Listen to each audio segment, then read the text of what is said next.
বিসমিল্লাহির রহমানির রহিম। আসসালামু আলাইকুম। সলিউশন বাই রিপন স্যারের পক্ষ থেকে নতুন আরেকটি ভিডিওতে তোমাদের স্বাগতম।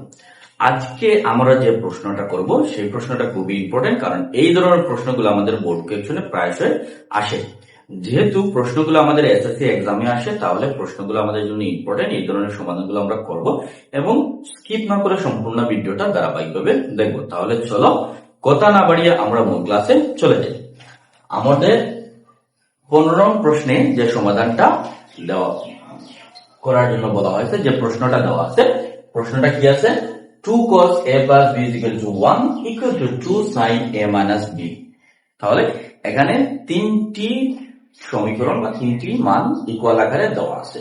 তাহলে আমাদের এইটা মনে রাখতে হবে, যদি তিনটি মান ইকুয়াল আকারে থাকে তাহলে যে কোনো দুইটাকে আমরা সমান করতে পারবো। তিনটি যদি ইকুয়াল থাকে, তিনটি পদ বা তিনটি সমীকরণ যদি ইকুয়াল আকারে থাকে, তাহলে আমরা যে কোনো দুইটাকে সমান কি করতে পারবো? ইকুয়াল ধরতে পারবো। তার মানে 2 cos a plus b equal to আমরা 1 ধরতে পারবো। আবার চাইলে 2 sin a minus b equal to আমরা কি করতে পারবো? 1 ধরতে পারবো। কিন্তু দুইটার সাথে মাঝখানে ইকুয়াল আকারে 1 দেওয়া আছে, সুতরাং দুইটারই মান আমরা ইকুয়াল টু 1 ধরতে পারবো। এখন আমাদের কি নির্ণয় করার কথা বলা হয়েছে? যে আমাদের বলা হয়েছে যে এই মানগুলো দেওয়া আছে, এখন আমাদের এর মান বের করতে হবে 45 ডিগ্রি এবং বি এর মান বের করতে হবে 15 ডিগ্রি। তাহলে আমাদের এ এবং বি এর মানটা নির্ণয় করতে হবে। তাহলে যখনই আমাদের থিটা কোণের মান বের করতে হবে, আমাদের মনে রাখতে হবে আমাদের এ প্লাস বি মান জানা থাকতে হবে, এ মাইনাস বি মান জানা থাকতে হবে। যদি আমরা এ প্লাস বি ও এ মাইনাস বি মানটা জানি, তাহলে আমরা যোগ বিয়োগের মাধ্যমে এ এবং বি মানটা নির্ণয় করতে পারবো। তাহলে যখনই আমরা দেখব প্রশ্নে a ইকুয়াল টু এত বা থিটা 1 বা থিটা 2 বা এক্স ওয়াই এবং এ বি এক্স ওয়াই গুলোর পৃথক পৃথক আলাদা কোনো একটা মান নির্ণয় করতে হবে। আমাদের প্রথম টার্গেটটা হবে কি? যে a plus B, A minus বা X plus Y, X minus Y, এই মানগুলো আমাদের নির্ণয় করতে হবে। এবং এইগুলো নির্ণয় করার জন্য দেখো আমাদের সমীকরণই দেওয়া আছে a plus b। 2 cos a plus b equal to 1 হতে a plus b মানটা বের করব। 2 sin a minus b থেকে আমাদের a minus b মানটা বের করতে হবে। তাহলে সমাধানটা যদি আমরা স্টার্ট করি, সমাধান দেওয়া আছে 2 cos a plus b equal to। তাহলে আমাদের মান নির্ণয় করতে হবে কার? a plus B. আমি আবার বলছি a plus B minus B জানতে হবে। তাহলে a প্লাস বি যেহেতু আমাদের নির্ণয় করতে হবে, আমাদের তার পাশে যে মানগুলো আছে সেগুলোকে সরাতে হবে। তাহলে আমরা প্রথমে কি করি? থিটা নিয়ে যাই, cos a প্লাস বি থাকলো, আর 2টা তো এখানে গুণাকার আছে, এদিকে আসলে কি আসবে? ভাগ আকারে। তাহলে এইটা সমান আমরা কি দেখো, এখানে a প্লাস বি সমান আসছে 1/2। এখন আমাদের কসটাকে সরাতে হবে। কসটা সরাইতে হলে আমরা এই দিকে নিয়ে যাবো, এইরকম না, আমাদের এই দিকে কস সরাইতে হলে এদিকেও কি করতে হবে? একটা কস নিয়ে আসতে হবে। যেহেতু এইদিকে কস আছে, ওই দিকে যদি কস থাকে তাহলে আমরা কসটা সরাতে পারবো। তাহলে এইদিকে কস আছে, এইদিকে একটা কস কিভাবে আনবো? এখানে আছে 1/2, আমরা জানি কস 60 ডিগ্রির মান হচ্ছে 1/2। cos 60 এর মান কত? 1/2। তাহলে আমরা 1/2 পরিবর্তে লিখে দেবো কি? cos 60 degree. এখন এই জায়গায় একটা cos আছে, এই জায়গায় একটা cos আছে, তাহলে আমরা কি করলাম? দুই দিক থেকে cos কেটে দিলাম, a প্লাস b থাকলো, আমরা এটা শুধু এই cos এই যোগ পাই, a প্লাস b গুলো পেলাম আমরা 50 ডিগ্রি। এইটাকে দিয়ে দেবো আমরা এক নম্বর সমীকরণ। আবার 2 sin a minus b equal to 1। তাহলে সেম আগের মতন sin a minus b টা থাকবে 1/2 কি আকারে চলে যাবে? ভাগ আকারে। আবার আসবে 1/2। এখন sin এর অনুপাতের মধ্যে তো 1/2 টা আছে। sin 1/2 টা sin কত ডিগ্রির মান?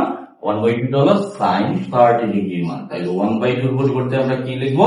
sin 30 degree. যেহেতু 1/2 টা sin 30 ডিগ্রি, আমরা sin 30 ডিগ্রি লিখলাম। sin 30 ডিগ্রিটা কেন লিখবো? লেখার কারণ এইদিকে একটা sin আছে, আমাদের সাইনটা বাদ দিতে হবে, আমাদের শুধু a মাইনাস b এর মান বের করতে হবে। তাহলে এইদিকে একটা সাইন আছে, এইখানেও একটা সাইন আছে, দুই দিক থেকে সাইনটা বাদ পড়ে যাবে, তখন থাকবে কি? a minus b equal to 30 degree.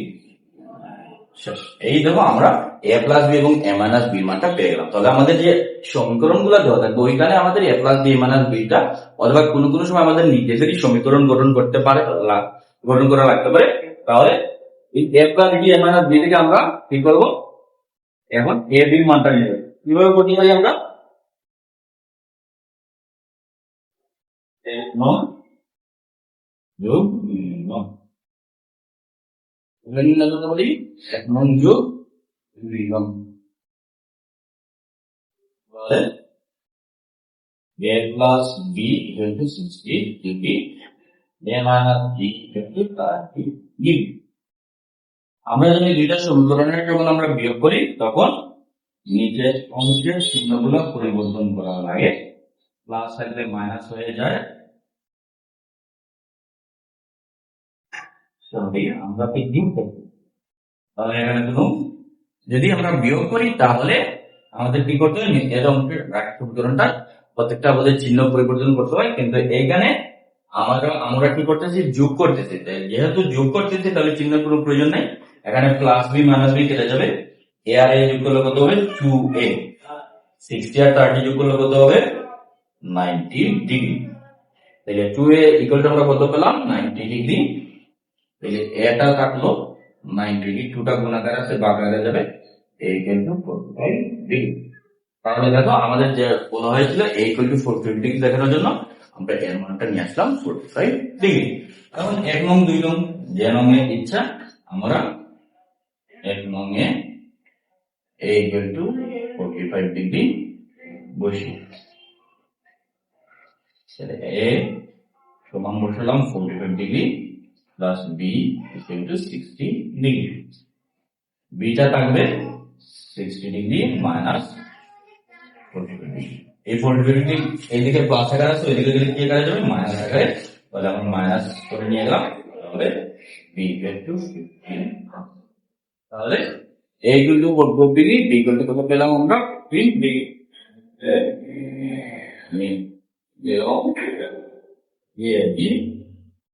সমান 45 ডিগ্রি